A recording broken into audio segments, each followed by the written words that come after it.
48 heures avant le grand derby contre les Super Eagles du Nigeria, les écureuils du Bénin s'activent pour sortir le grand jeu.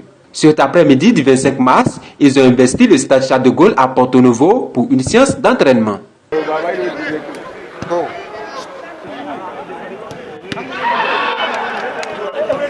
C'est un grand rendez-vous. On a aussi un peu hâte d'y être parce que bon, ce sont des grands matchs, comme vous l'avez dit, en plus avec un gros enjeu.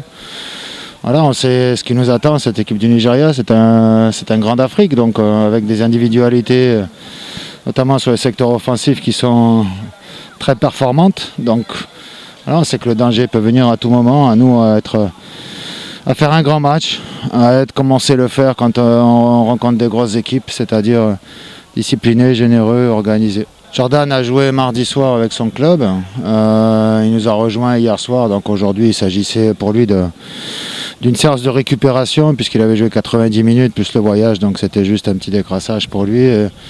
Et Cécile a besoin un petit peu de souffler pour laisser soigner un peu, reposer un petit peu sa cuisse, mais rien de grave, il sera là sur le terrain.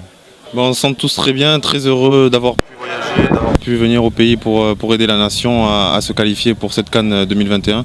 Voilà, on s'est bien entraîné cette semaine et on est prêt pour ce match. Le scénario préférable serait que les autos Sierra Leone fassent match nul et que nous, on n'ait plus qu'à faire un match nul ou une victoire face au Nigeria. Ça serait vraiment le scénario idéal pour nous. Très bien, aujourd'hui, lors de la séance d'aujourd'hui, on a fait un petit travail devant le but et je me sentais vraiment bien. Et voilà, j'espère que je vais pouvoir réitérer ces performances face au Nigeria. Dans un contexte particulier, où l'accès du public dans les gradins du stade sera limité à cause de la pandémie du coronavirus, ceci ne saurait entacher l'ardeur des poulains de Michel Dussuyer qui sont déjà techniquement et psychologiquement au point.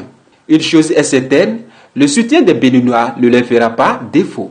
Pour nous, c'est un handicap de ne pas jouer avec le public parce qu'on sait qu'ils sont toujours derrière nous et qu'ils nous soutiennent fortement lors de nos matchs à domicile. Et voilà, c'est vraiment le 12e homme ici et de ne pas les avoir avec nous, ça va nous manquer, c'est sûr. On espère qu'ils vont nous soutenir devant leur télé, qu'ils vont prier pour nous et qu'on va se qualifier tous ensemble. Malheureusement, on ne l'aura pas, ou très très peu, donc c'est sûr que ça nous porte préjudice parce que c'est un atout extraordinaire quand les joueurs sont fatigués, qui se livrent à fond, mais quand le public est là derrière, ça les sublime, quoi. Ils sont capables encore de redoubler encore d'efforts et d'avoir l'énergie parce que le public porte les joueurs. Donc c'est un facteur qui est en moins. On devrait faire ça. De la préparation physique à la préparation technique, les écureuils du Bénin entendent émerveiller sur la pelouse. La victoire est donc attendue pour une qualification assurée à la CAN Cameroun 2022.